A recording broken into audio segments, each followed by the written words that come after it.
It's a simple, let's say you're getting a one bedroom. If you're a one person and you just need a one bedroom, you're looking easy at $1,000 a month if you're lucky. Mass immigration. They've just opened the doors.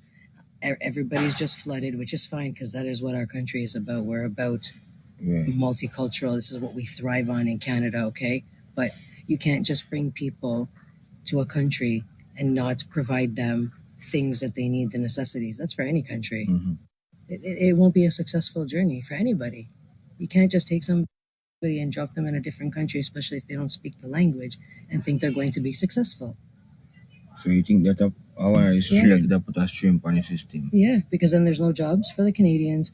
Then the Canadians are having to ask for social assistance because there's no jobs. So it's a bad cycle, you see. So when you don't have a job, what do you start to do? You start to think of how am I going to survive? And people do what they need to do sometimes.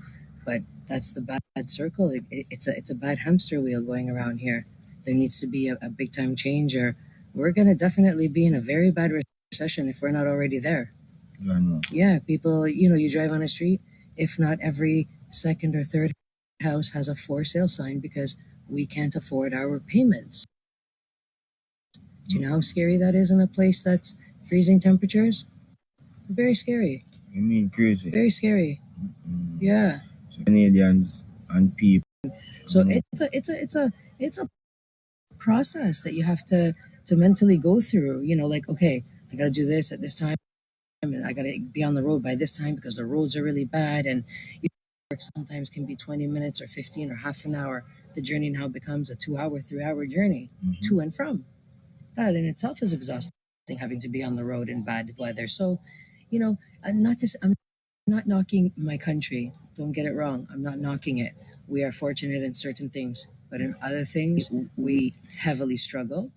And it feels like there's no getting out, and that's where people fall into a deep because it's going to get worse. It's getting worse even for us Canadians.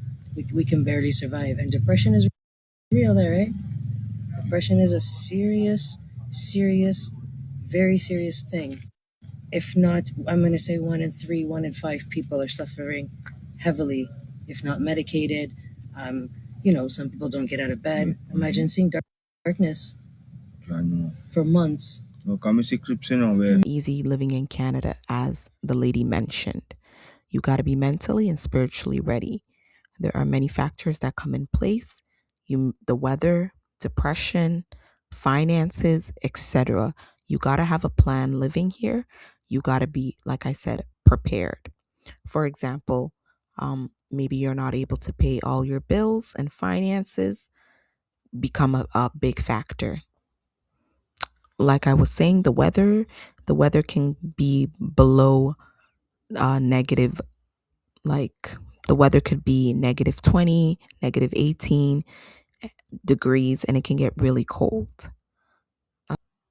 So before coming to Canada, have a plan, think about it, and execute it.